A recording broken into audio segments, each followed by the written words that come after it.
आ जाओ, हम लोग नाउन कर रहे थे और बेटा नाउन में हमने 2 खत्म कर लिया है। अब मैं आपको कुछ नाउन्स कराऊंगी जो कंफ्यूजिंग नाउन होगा, ठीक है। और कंफ्यूजिंग नाउन खत्म कराने से पहले पहले अराउंड कुछ नाउन्स करेंगे और उससे रिलेटेड असाइनमेंट भी देख लेंगे, ठीक है ना। देखो तो लाइट ठीक है ना, कम लाइट रखेंगे तो कोई इश्यू तो नहीं है चलेगा ना। चलो सुनो, पहले हम लोग उन नाउन्स को देखते हैं जिसके बीच में हम कंफ्यूज करते हैं और जिसको फिर हम मिसयूज करते हैं। चलो एक बार जरा आप 4 नंबर तक एक बार रीड कर लो, फिर समझाएंगे।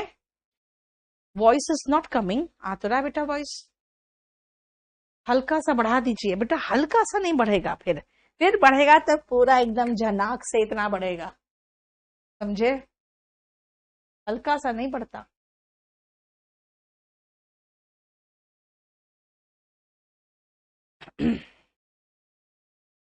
जल्दी देखो फटाफट।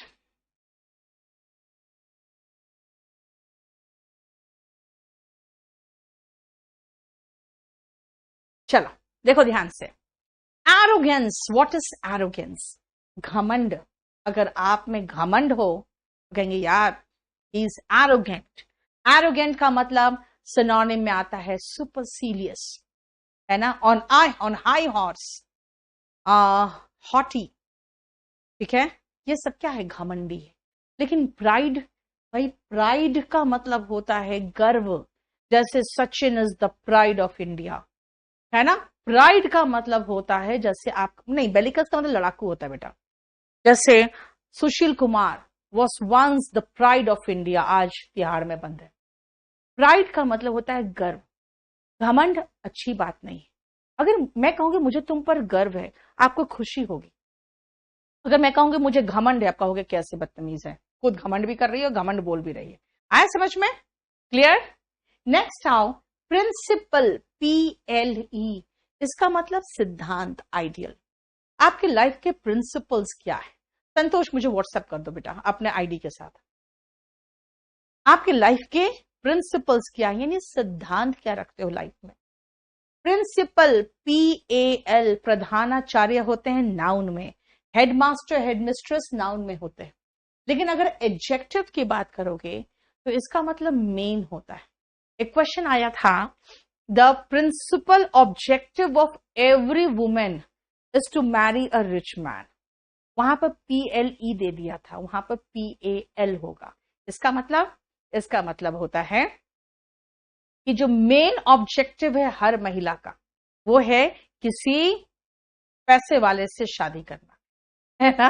तो वहां पे मेन ऑब्जेक्टिव, PAL का मतलब था मुख्य, ठीक है। नेक्स्ट आओ, एयर नाउन में, एयर वर्ब में। नाउन में एयर का मतलब है हवा। अब ध्यान से देखो बेटा, नाउन में आ जाओ, खाली पहले एयर वर्ब में भूल जाओ भी। नाउन में हवा, इस रूम में एयर है, अभी तो मैं सांस ले पा रही, लेकिन हल्की बहती हुई हवा होती ना, ब्रीज होता, अगर यहाँ पे खिड़की होती और ब्रीज बह रहा होता तो मजा आ जाता, है ना। ब्रीज का मतलब क्या हुआ? हल्की बहती हुई हवा। जब हवा और बढ़ जाए, यानी थोड़ा सा स्ट्रांग हो जाए, तो विंड होता है। और बहुत तेज हवा चले तो 224 है शायद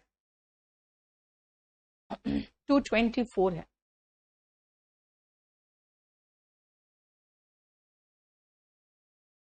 ठीक है।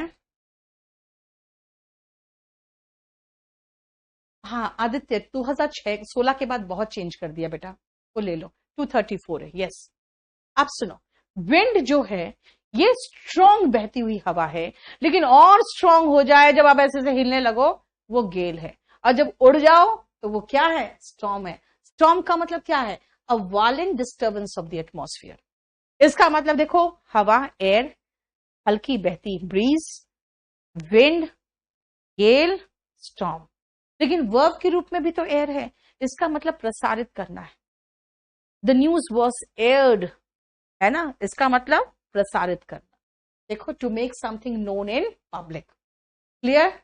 नेक्स्ट आओ, फोर्थ में स्पेस। भाई एक तो स्पेस है धरती के बाहर जो स्पेस है, और एक स्पेस है जो जगह दिया हुआ है, वो स्पेस है। लेकिन बेटा स्पेस की जगह पे अगर हम रूम वर्ड यूज करते हैं ना तो सही होता है।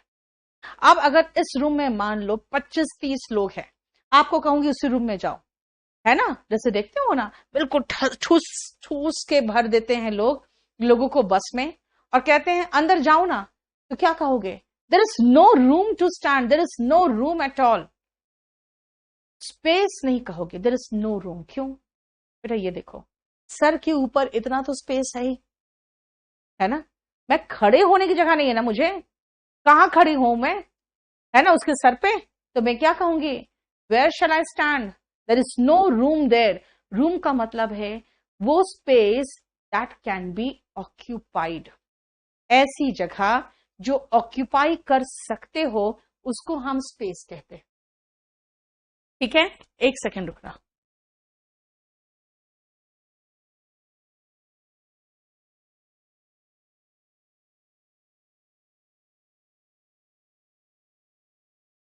ठीक है, नेक्स्ट आओ। यस, क्लास नोट्स में ही बेटा ये सब कुछ।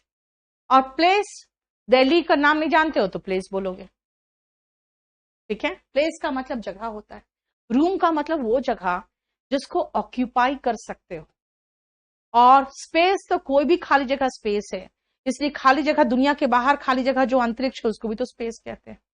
ठीक है, next round, astrologer and astronomer. Astrologer का मतलब होता है, एस्टर से बना है दोनों वर्ड एस्टर से बना है, याद रखना। एस्टर का मतलब तारे होते हैं, लेकिन हमें पता है कि हम तारे तक तो पहुंच नहीं सकते हैं, इसलिए एस्टर को हम मान लेते हैं कि क्या है, ये हमारा भौगोलिक पिंड, जितने भी हेवनली ऑब्जेक्ट्स हैं उसको हम एस्टर में रख देते हैं। ठीक है, लॉजी मतलब पढ़ने वाला। तो जो सितारों को पढ़कर हमारी किस्मत का प्रिडिक्शन करते हैं वो एस्ट्रोलॉजर होते हैं, और एस्ट्रोनॉमर होते हैं जो इन सितारों को पढ़कर, है ना, इसके नॉमस का मतलब होता है बेटा अरेंजमेंट, इनके अरेंजमेंट को पढ़ते हैं कि भाई मरकरी के बाद वीनस है, उसके बाद अर्थ है ना, ये 7 सितारे ऐसे हैं, ये कॉन्स्टलेशन है। तो ये अरेंजमेंट ऑफ स्टार्स पढ़ते हैं, अरेंजमेंट ऑफ हेवनली ऑब्जेक्ट्स पढ़ते हैं, वो होते हैं एस्ट्रोनॉमर, जो साइंटिफिक स्टडी करते हैं और जो इसकी पढ़ाई करके हमारे लाइफ का प्रिडिक्शन करते हैं कि हमारे ग्रह नक्षत्र का क्या असर है, वो एस्ट्रोलॉजर। ठीक है, क्लियर? बोलो कोई काम? बेटा एल्स भी वहां चाहिए। एल्स का मतलब बनावटी व्यवहार होता है। अगर आप कहोगे तो एल्स लिखा हुआ है क्या? नहीं लिखा हुआ है ना, चलो एल्स भी होना चाहिए था, शायद मैंने अपने बुक में लिख दिया था। एल्स का मतलब बनावटी व्यवहार होता है, नहीं है तो मैं ऐड कर दूंगी। ठीक है, आप लिख सकते हो एल्स, अगर चाहो तो लिख लो अपनी बुक में। और एक मिनट रुको,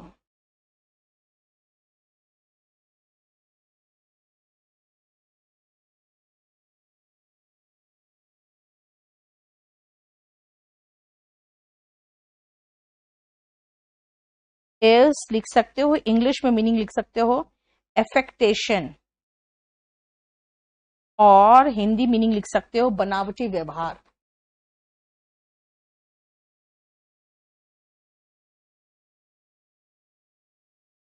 एफेक्टेशन और बनावटी व्यवहार। चलो नेक्स्ट आओ, half brother, step brother, cousin and brother. कई बार लोग कहते हैं मैम ये मेरा रियल ब्रदर है, अरे यार, कभी बोलोगे मैम ये मेरा रियल फादर है? नहीं ना, फादर तो एक ही होंगे। तो भाई ब्रदर भी आपका रियल ही होता है, क्योंकि अलग अलग तरह के ब्रदर का नाम अलग अलग दे दिया है।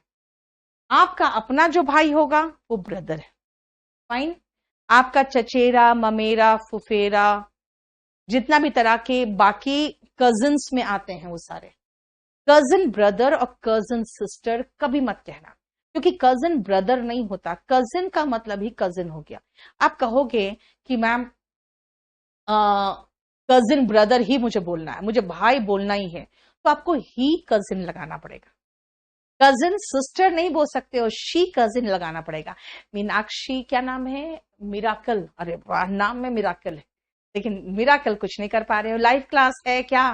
तो बेटा रिकॉर्डेड क्लास चला दूं तो बता मुझे, हाँ कितना बढ़िया रहेगा। मैं रिकॉर्ड करके रख दूंगी और बैच दर बैच उसी को एकदम लाइव करके बेचते रहूंगी। मजा आ जाएगा यार, पैसा ही पैसा होगा। देखो मेरी आंखों में डॉलर चमक गया होगा, मिराकल नहीं। अरे स्वाति मैं क्या करूं, अभी तो उसी को तुम्हारे कारण ही तो मैंने पूछा, जाके चेक करो, कह रहा ठीक है। सुनो, हाफ ब्रदर क्या होता है, ध्यान से सुनना। क्या बोला मैंने? ही कजन और शी कजन, ये ध्यान रखना। अगर बोलना चाहते हो चचेरी बहन तो Swati is my she cousin, है ना। और अगर कहोगे ब्रदर, तो जैसे सिद्धार्थ का नाम आया अभी, तो मैं क्या कहूंगी? Siddharth is my he cousin. He cousin का मतलब हो गया चचेरा भाई।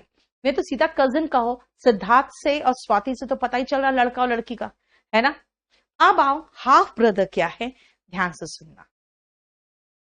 अगर मान लो ये A be husband and wife है और पी क्यू भी हस्बैंड एंड वाइफ, ठीक है।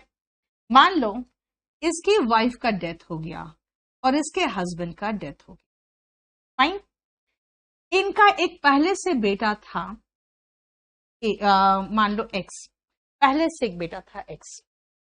अब क्या हुआ? अब इस ए ने शादी की क्यू से, ए ने शादी की क्यू से। अब इन दोनों का बेटा हो गया वाई। अब जरा देखो एक बात, दोनों में फादर तो सेम है, ए एक्स का भी फादर है, ए वाई का भी फादर है, तो ये एक्स और वाई कहलाएगा हाफ ब्रदर। क्यों? एक पेरेंट सेम है, एक पेरेंट सेम है। It is like step brother, है ना, लेकिन स्टेप ब्रदर नहीं कहते, स्टेप डॉटर, स्टेप ब्रदर जैसा कोई कॉन्सेप्ट नहीं होता, हाफ ब्रदर होता है। क्योंकि यहाँ पे एक बंदा यानी या तो फादर या तो मदर कॉमन है, तब वो हाफ ब्रदर कहलाएगा। नाउ स्टेप ब्रदर की अगर बात करोगे कि एग्जैक्टली स्टेप ब्रदर क्या होता है, क्योंकि वो मैंने कहा आपको कि एग्जैक्टली स्टेप ब्रदर का कॉन्सेप्ट अलग है। ए बी और पी क्यू, ए और बी का बेटा है एक्स, पी और क्यू का बेटा है वाई। ये मर गया, ये मर गया, इसने शादी कर ली क्यू से। अब ए और क्यू हस्बैंड एंड वाइफ है, तो बच्चे तो साथ में रहेंगे, तो एक्स एंड वाई ये स्टेप ब्रदर्स होंगे। It is kind of step brother. अगर आप कहोगे तो बेटा half brother is a kind of step brother, लेकिन वहां पे एक पेरेंट सेम था, स्टेप ब्रदर में दोनों पेरेंट्स अलग है। देखो क्रॉस पॉलिनेशन पढ़ा रही हो सही कह सकते हो। हाँ बेटा, आप अगर 5 वीडियो डाउनलोड करोगे तो आगे डाउनलोड करने का ऑप्शन के लिए आपको एक वीडियो वहां से हटाना पड़ेगा, डाउनलोडेड से 5 ही डाउनलोड होगा, ठीक है। नेक्स्ट आप ब्रिदन। ब्रिदन क्या है? जरा देखोगे हरियाणा में सारे जाट, अरे हम तो भाई भाई है, गुज्जर सारे उछल के आते हैं, अरे हम तो भाई भाई है, दोनों आपस में बढ़ जाते हैं, है ना। अरे भाई तू क्या है? तो जाट है, बस मेरा भाई है, इधर आ जाओ। इधर क्या गुज्जर, इधर आ जाओ। मतलब वो क्या करते हैं ना, अपनी कम्युनिटी के लोगों को अपना भाई मानते हैं और उनके बीच में एक भाईचारा रहता है। इस तरह के भाईचारे जो अपने कम्युनिटी में भाईचारा बनाते हैं उनको कहेंगे ब्रिदन। सो ब्रिदन पता कैसे आया था? Brethren is the plural form of brother, याद रखना। सो ब्रिदन है members of the same community. समझ में आ गया? चलो अब आओ 7 से लेकर एक बार 10 तक कर लो, एक बार रीड कर लो तो ठीक है। श्रेया, हम लोग इतना ध्यान नहीं देते बेटा, स्टेप ब्रदर बोल देते हैं, उतना कौन पढ़ता है कि कौन किसका माँ बाप कितना क्या है, ठीक है। Please repeat. रोशन बहुत मारूंगी बेटा, रिपीट तुम खुद देख लेना, मतलब मुझे उसी में घुमाते रहो तुम, है ना।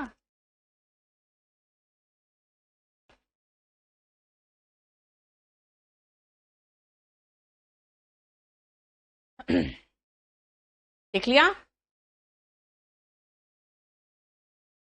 दे आर ब्रिदन, ये लिख सकते हो। All the male, all the man of this village brethren. Ashok, अभी टाइम लगेगा बेटा।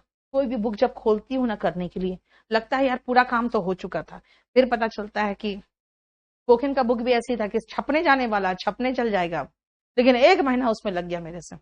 इसलिए मेरे से ना पब्लिकेशन, ना केडी लाइव, ना केडी कैंपस कोई खुश नहीं रहता। सबका कहना है कि आप कोई काम में बहुत डिले करते हो, लेकिन मेरा क्या है कि मैं चाहती हूँ थोड़ा परफेक्ट हो जाए उसके बाद छापूं। ठीक है, क्योंकि बच्चों का एक्सपेक्टेशन रहता है एकदम परफेक्ट चीजें, थोड़ा टाइम लगेगा। आ जाओ, देखो ध्यान से। Altar, ALTAR। देखो बेटा, ऑल्टर का डिफरेंट मीनिंग है। अगर आप हिंदू धर्म में ऑल्टर की बात करोगे तो वहां पे एक ऊंचा स्थान होता है, वेदी होता है, जहां पे ले जाकर काटते हैं बकरी को, या जब बलि चढ़ाते हैं, है ना, बलि वगैरह दिया जाता है। ठीक है।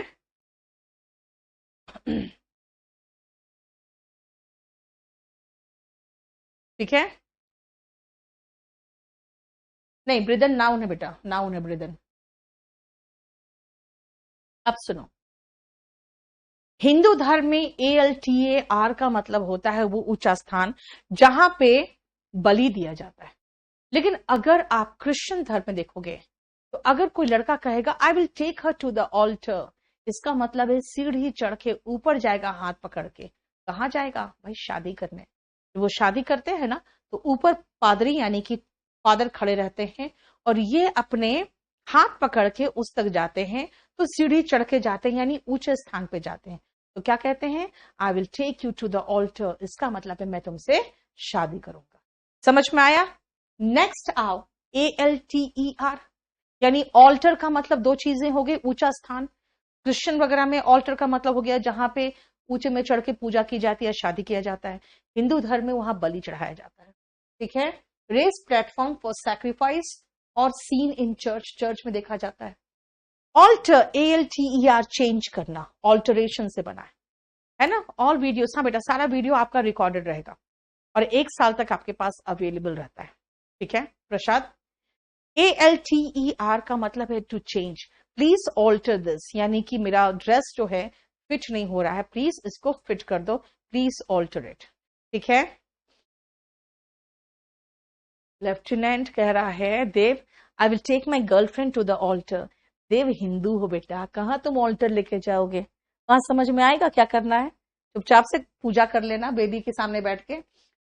ब्लंडर, ब्लंडर इज भारी भूल, बिग मिस्टेक। बिग ब्लंडर नहीं बोलना, ब्लंडर खुद ही बिग होता है। ब्लंडर मिस्टेक मत बोलना, क्योंकि ब्लंडर के अंदर मिस्टेक इंक्लूडेड है। सो ब्लंडर मीन्स बिग मिस्टेक। ठीक है। रिया, अभी बहुत रहता है बेटा, अभी तो कुछ मत बोलो, अभी बहुत है, आधा पोर्शन है। ठीक है। नेक्स्ट आओ, मिस्टेक। भाई मिस्टेक मतलब मिस्टेक यानी गलती, बिग मिस्टेक इज ब्लंडर। ठीक है।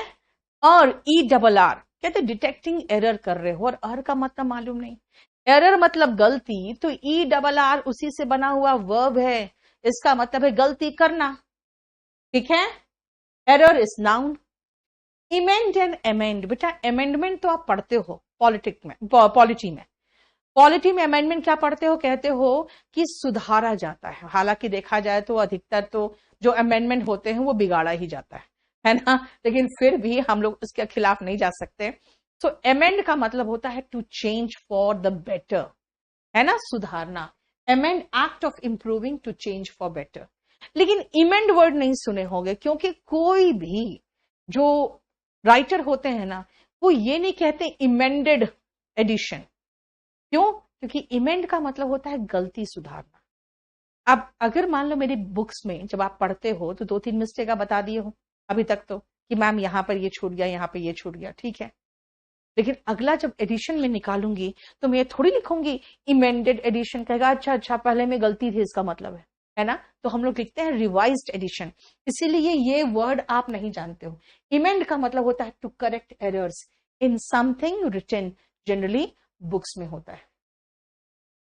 ठीक है, समझ में आया? बोलो। यस, कॉन्स्टिट्यूशनल अमेंडमेंट होता है, याद रखना। अमेंडमेंट हमेशा हम लोग कॉन्स्टिट्यूशन का करते हैं या कोई भी चीज का जो रिटन हो उसको और बेटर करने के लिए। ठीक है।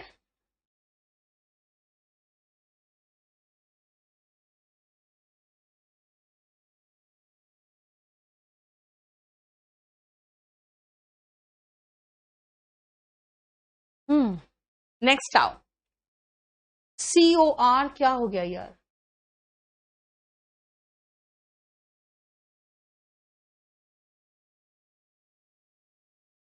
नेक्स्ट आओ, सुनो, कॉप्स, CORPSE, ध्यान से सुनना, dead body, CORPSE, dead body किसका? इंसान का। Dead body of human beings को हम कॉप्स कहते हैं। ओके, तो जानवर का डेड बॉडी कार्कस कहलाएगा। लेकिन कुछ डेड बॉडीज को देखते हो जो मेडिकल हॉस्पिटल्स में होते हैं, जिस पर डॉक्टर्स ट्रेंड होते हैं, वो उसको काट पीट कर सीखते हैं। That is called cadaver. Cadaver is the dead body of a human being for medical purpose या मेडिकल स्टडी के लिए होता है। ठीक है, ध्यान से समझ में आया क्या? Corpse dead body, carcass dead body of an animal and cadaver dead body of a person used for studies। ठीक है, CORPS खाली है बेटा, ये मिलिट्री यूनिट को कॉप्स कहते हैं, और COPS पुलिसमैन को कॉप्स भी कहते हैं। जो पुलिसमैन होते हैं उनको कॉप्स भी कहते हैं। और का ERR का ED लगाओगे सेकंड फॉर्म थर्ड फॉर्म के लिए आशु। रेल, रेलवे का जो रेल होता है, ट्रैक, जिस पर पटरी जिसको कहते हो, जिस पर ट्रेन दौड़ती है। RAIL एक और मीनिंग है, जिसको कहते हैं तुम्हारी रेल बन जाएगी, इसका मतलब तुम्हें अच्छे से डांटा जाएगा, है ना। रेल का मतलब हुआ टू स्कोल्ड बैडली, और रेल पटरी से उतर गई तो डिरेल्ड हो गई। द ट्रेन हैज डिरेल्ड, यानी कि पटरी से उतर गई। समझ में आया? कुछ एक पेज कराया, बस ज्यादा नहीं कराया। क्लियर? अब चलो, अगर आप इसको समझ में आपको आया है तो हम इसके आगे जब करेंगे, जब आप कुछ क्वेश्चंस मुझे बना के दिखा दोगे। आप इस शीट में 15 क्वेश्चन बना के दिखा सकते हो। अभी फिलहाल आप 1 से लेकर 7 तक करो तो। हाँ, पूछो, क्या पूछ रहे हो? नहीं बेटा, कॉप्स इंक्रीजेस नहीं कहेंगे। The corpses are lying here and there, है ना, नियर गंगा। रिप्रिमांड, डांटना। बेटा 24 घंटे, आप क्योंकि प्रशांत जानते हो 25-30 वीडियोस होते हैं, उन लोगों को लेट हो ही जाता है। Thank you Swati. चलो जल्दी करो, जल्दी देखो।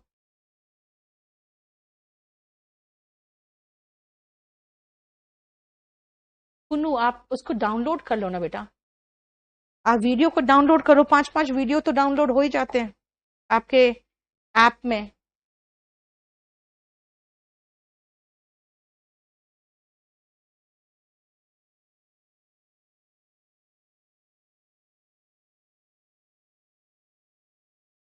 हो गया? जल्दी जल्दी।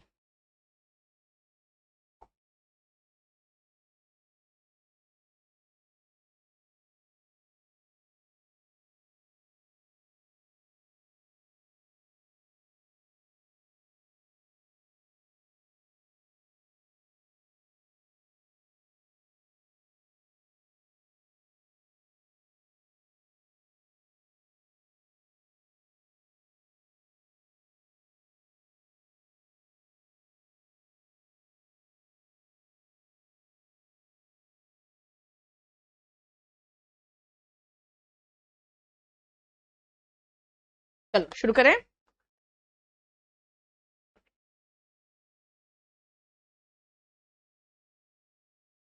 The strong dash blue away my cap. The strong है बेटा, टोपी उड़ जाए तब तो विंड ही होगा ना, एयर तो हो नहीं सकता, ब्रीज भी नहीं हो सकता। They dash the programme yesterday, aired होगा। टेलीकास्ट में ईडी हटा देते तब चलता, क्योंकि कास्ट का तीनों फॉर्म कास्ट होता है। टेलीकास्टेड कोई वर्ड ही नहीं है। There is no dash in the compartment, इस कंपार्टमेंट में मैं कहां बैठूं, कहां खड़ी हूं, जगह ही नहीं है। He consults and dash before starting any new business। आप क्या करते हो? पंडित से जाके मिलते हो, मेरे कुंडली में सब कुछ ठीक चल रहा है ना, मैं बिजनेस शुरू करूं। He made a big, big की वजह से ब्लंडर नहीं लगा पाए हम, he made a big mistake, है ना, बिग ब्लंडर सुपरफ्लुअस हो जाता बेटा। He is a man of सिद्धांत वाला व्यक्ति है, मैन ऑफ प्रिंसिपल्स। और पुलिस क्या हुआ, found a dead body on the dash of the bedroom. अच्छा, ये बीच में एक दूसरा क्वेश्चन आ गया, फ्लोर होगा, ग्राउंड होता है जमीन, जैसे बाहर की जमीन, घर के अंदर जो होता है वो फ्लोर होता है।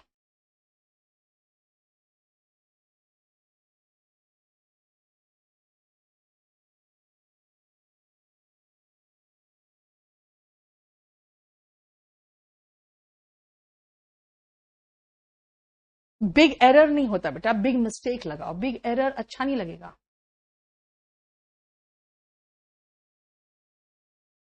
बेटा स्ट्रॉन्ग विंड काफी है।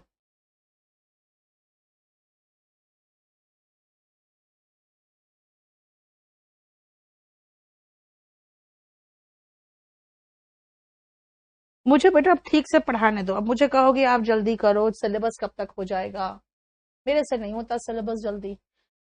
ब्लंडर इसीलिए नहीं होगा क्योंकि ब्लंडर में बिग समाया हुआ है। बिग ब्लंडर अभी मना किया था ना, बिग ब्लंडर गलत है, सुपरफ्लुअस है, बिग ब्लंडर ऐसा कोई वर्ड नहीं होगा।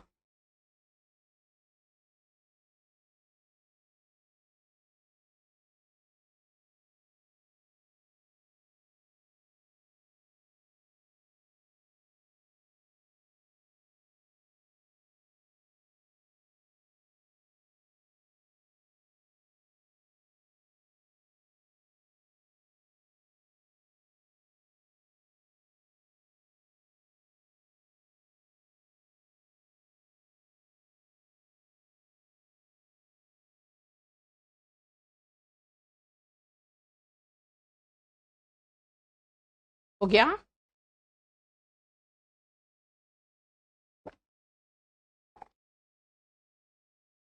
The dash of the cow was emanating foul smell. जो गाय का मृत शरीर पड़ा हुआ था ना, उससे बहुत गंदा बदबू निकल रहा था। कार्कस, क्योंकि गाय की बात हो रही है। He went to the airport to receive his cousin brother. बेटा कोई वर्ड नहीं चाहिए, कजिन अपने आप में सफिशियंट है। मैंने कहा था कजिन ब्रदर, कजिन सिस्टर कुछ नहीं होता, है ना, इसलिए नो वर्ड नीडेड होगा। Sachin Tendulkar is the pride of India. We were shocked at the arrogance of the debutante. अरे भाई पहले बार तो मूवी में आया है, डेब्यू करने वाले को डेब्यूटेंट कहते हैं।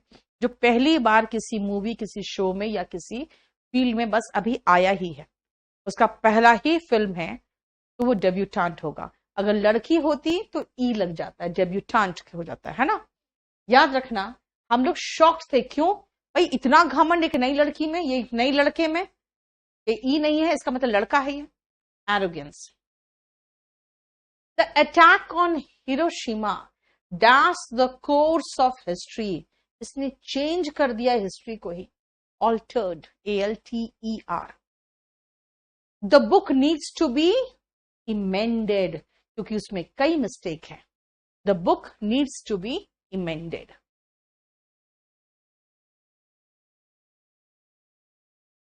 बोलो समझ में आया।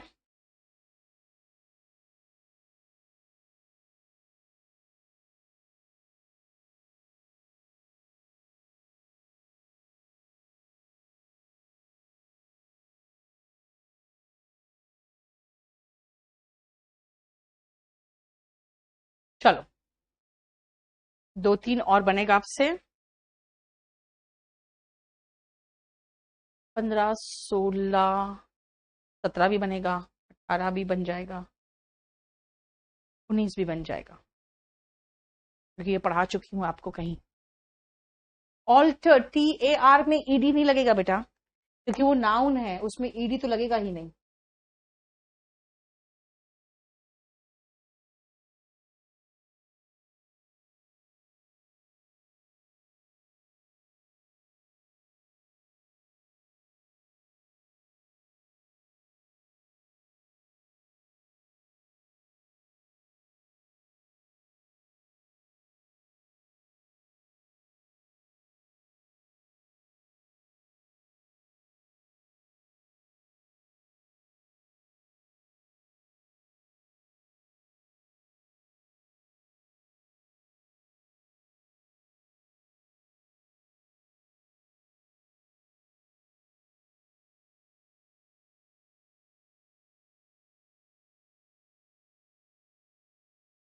हम्म चल,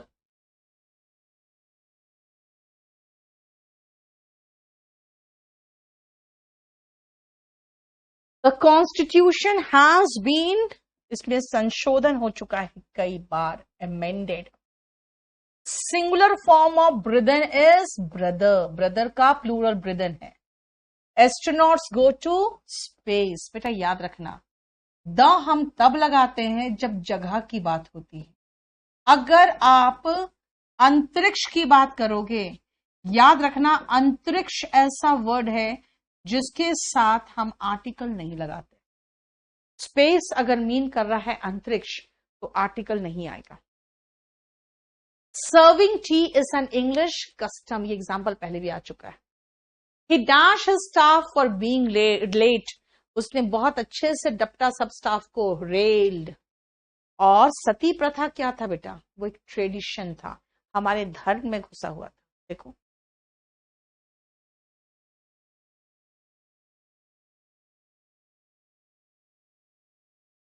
हर्ष, वो तो आपके पॉलिटी के टीचर पढ़ाएंगे बेटा। लेकिन supreme court is the guardian of the constitution under article 32। अभी मराठा का जो था रिजर्वेशन, उसको कह दिया ना अनकॉन्स्टिट्यूशनल। अब कॉन्स्टिट्यूशन में ऐसे चेंजेस कई बार हो चुके हैं, जिसको चैलेंज ना हो उसके लिए पूरी कोशिश कर लेता है। देखो, कस्टम, हैबिट, ट्रेडिशन, ये तो हम आपको बता चुके हैं। प्रैक्टिस क्या है, चलन। कॉमन प्रैक्टिस इंडिया में मतलब चलन है, यानी लोग उसको करते हैं। The activity of doing something again and again in order to become better as it is.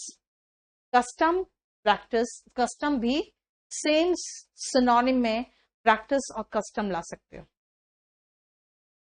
Rights, ये भी एक प्रैक्टिस है। जैसे हिंदू धर्म में 16 राइट्स होते हैं। हम लोग लास्ट राइट्स तो जानते हैं, लेकिन 16 राइट्स होते हैं। पहला राइट तो तभी हो जाता है जब आप पेट में होते हो, है ना। 8वें महीने में एक पूजा होता है, उसको राइट कहते हैं, RITE। राइट का मतलब हो जाता है, वो गोद भराई कहते हैं शायद उसको, है ना। तो जितने 16 राइट्स है, यानी कि प्रैक्टिसेस। रिचुअल, हर राइट में क्या क्या होता है, कुछ पूजा होता है। जैसे कि आप देखोगे, सबका कमेंट सारा, कुलदीप तंग मत करो। जैसे आप कहोगे गोद भराई में आपकी गोद में कुछ कुछ रखा जाता है, फिर पूजा में बिठाया जाता है। तो व्हाट इज दैट, वो सब रिचुअल्स है। जैसे अगर आप देखोगे शादी में अगर 7 फेरे जो लेते हैं, वो भी रिचुअल है। रिचुअल का मतलब उसी के अंदर जो कर्म कांड होते हैं ना, वो रिचुअल्स होते हैं। जैसे हल्दी लगना क्या है, रिचुअल है। अ सेरेमनी और series of acts that is always perform the same way. Disinterested और अनइंटरेस्टेड का आता है, क्योंकि मैं नाउन पढ़ा रही हूं इसलिए एनी डबल एस लगा के उसको नाउन बना दिया था। जो डिसइंटरेस्टेड होते हैं ना, वो इम्पार्शियल होते हैं, है ना। वो इम्पार्शियल होते हैं क्योंकि वो उसमें कुछ करते नहीं हैं, और वो दोनों के निष्पक्ष में होते, मतलब सॉरी, दोनों के पक्ष में कुछ नहीं करते हैं, बल्कि निष्पक्ष तरीके से कोई डिसीजन करते हैं। ठीक है। अनइंटरेस्टेड मतलब ही नहीं है यार, मुझे क्या फर्क पड़ता है, जो करना भाड़ में जाए, इसका मतलब यू आर अनइंटरेस्टेड। डिसइंटरेस्टेड मतलब आप किसी एक, जैसे हिंदू धर्म में 16 राइट्स होते हैं। हम लोग लास्ट राइट्स तो जानते हैं, लेकिन 16 राइट्स होते हैं। पहला राइट तो तभी हो जाता है जब आप पेट में होते हो, है ना। 8वें महीने में एक पूजा होता है, उसको राइट कहते हैं, RITE। राइट का मतलब हो जाता है, वो गोद भराई कहते हैं शायद उसको, है ना। तो जितने 16 राइट्स है, यानी कि प्रैक्टिसेस। रिचुअल, हर राइट में क्या क्या होता है, कुछ पूजा होता है। जैसे कि आप देखोगे, सबका कमेंट सारा, कुलदीप तंग मत करो। जैसे आप कहोगे गोद भराई में आपकी गोद में कुछ कुछ रखा जाता है, फिर पूजा में बिठाया जाता है। तो व्हाट इज दैट, वो सब रिचुअल्स है। जैसे अगर आप देखोगे शादी में अगर 7 फेरे जो लेते हैं, वो भी रिचुअल है। रिचुअल का मतलब उसी के अंदर जो कर्म कांड होते हैं ना, वो रिचुअल्स होते हैं। जैसे हल्दी लगना क्या है, रिचुअल है। अ सेरेमनी और series of acts that is always performed the same way. Disinterested और अनइंटरेस्टेड का आता है, क्योंकि मैं नाउन पढ़ा रही हूं इसलिए एनी डबल एस लगा के उसको नाउन बना दिया था। जो डिसइंटरेस्टेड होते हैं ना वो इम्पार्शियल होते हैं, है ना, वो इम्पार्शियल होते हैं क्योंकि वो उसमें कुछ करते नहीं हैं और वो दोनों के निष्पक्ष में होते, मतलब सॉरी, दोनों के पक्ष में कुछ नहीं करते हैं बल्कि निष्पक्ष तरीके से कोई डिसीजन करते हैं। ठीक है। अनइंटरेस्टेड मतलब ही नहीं है यार, मुझे क्या फर्क पड़ता है, जो करना भाड़ में जाए, इसका मतलब यू आर अनइंटरेस्टेड। डिसइंटरेस्टेड मतलब आप किसी एक का पक्ष नहीं लोगे, याद रखना। एमिग्रेंट, इमिग्रेंट और माइग्रेंट में फर्क क्या है? इंडिया से जो लोग जाके अमेरिका, न्यूजीलैंड में बस गए वो एमिग्रेंट है, यानी कि यहां से चले गए। इमिग्रेंट कौन है? बाहर से जो लाके आके यहां बस गए हैं वो इमिग्रेंट है। और माइग्रेंट कौन है? जो किसी काम काज के लिए, है ना, नौकरी के लिए, किसी तरह के छोटे मोटे जॉब्स के लिए भी, यानी स्पेशली फॉर लाइवलीहुड, अगर कहीं जाके बस जाते हैं वो माइग्रेंट होते हैं। तभी तो देखे थे माइग्रेंट्स ही तो मुंबई और दिल्ली से पैदल गए हैं बिहार, यूपी, माइग्रेंट ही तो थे। नेक्स्ट आओ, नेटिव। आप कहाँ के नेटिव हो बेटा? नेट बना है NAT, आपके जन्म से वर्ड रिलेटेड है। NAT जहां देखते हो ना वहां पे बहुत सारे वर्ड में सिखाऊंगी आपको NAT से। ये बर्थ से रिलेटेड है, जन्म, बर्थ। तो नेटिव, अगर मैं कहूं यहां की मैं नेटिव रेसिडेंट हूं, इसका मतलब यहां पर मैं पैदा हुई। नेटिव आप जहां के हो वहां आपका बर्थ हुआ है, original inhabitant of a place. Itinerant, इधर उधर घूमने वाले जो घुमक्कड़ होते हैं ना, वो वॉन्डरर्स, उसको इटिनेरेंट कहते हैं। इसीलिए आप कहीं घूमने जाते हो तो एक जो टूर का शेड्यूल होता है ना उसको इटिनरी कहते हैं, है ना। इटिनेरेंट बना है घुमक्कड़ से। डोमिसाइल, आप वहां के निवासी हो, वो प्रूव करता है आपका डोमिसाइल सर्टिफिकेट। इसीलिए डोमिसाइल क्या है? A place where someone lives, वहां का आप डोमिसाइल सर्टिफिकेट बनाते हो क्योंकि वो आपका डोमिसाइल है, क्या है, वहां पे आप रहते हो। नोमैड कौन है बेटा? हिस्ट्री में नोमैड्स उनको कहा गया था जो एक जगह नहीं बसते थे बल्कि घूम घूम के आगे बढ़ते थे। कुछ लोग कहते हैं मैम जिप्सी भी तो है। बेटा जिप्सी तो ये नया कंसेप्ट है ना।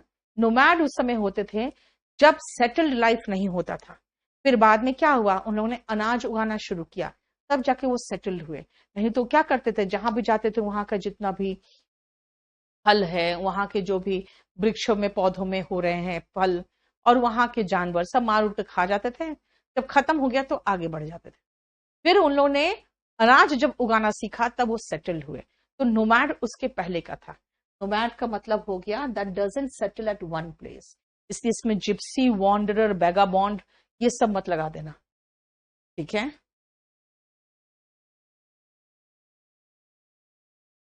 इटिनेरेंट घुमक्कड़ है बेटा, जो लोग घूमते रहते हैं। नेक्स्ट आओ, फेट। फेट का मतलब होता है भाग्य। फेटफुल डे, यानी किस्मत से वो दिन, मतलब कोई अच्छा किस्मत से नहीं। अगर मैं कहूं ऑन दैट फेटफुल डे तो समझ जाना किसी का डेथ ही हुआ होगा, कोई एक्सीडेंट हुआ होगा, कुछ गलत ही हुआ होगा। तो fateful is important but serious result in negative way. The accident was fatal, इसका मतलब ये ऐसा था जो जानलेवा था, डेडली, हैजार्डस। और फेट का मतलब डेस्टिनी है, तो डेस्टिनी पर विश्वास करने वाले को फेटलिस्ट कहते हैं। वन वर्ड सब्स्टिट्यूशन में आता है, one who believes in destiny is fatalist, ठीक है। जो किस्मत पर भरोसा करता है उसको फेटलिस्ट कहते हैं। देखो हर्ष, मैंने कहा ना बेटा, आप अपने पॉलिटी के टीचर से पूछोगे ना। नोमैड और इटिनेरेंट बिल्कुल सिनोनिम नहीं है। मैं आपको नोमैड में बार बार कह रही हूं बेटा, हिस्ट्री, बार बार कह रही हूं हिस्ट्री, वो सब हिस्ट्री में था, ठीक है। हिस्ट्री में जो एक जगह नहीं बसे रहते थे वो नोमैड होते थे।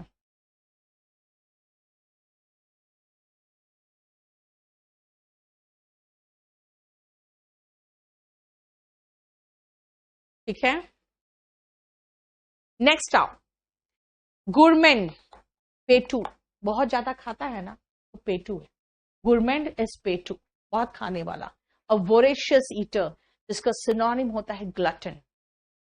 देखो है, गुड़ में बेटा यहाँ टी साइलेंट है, गुड़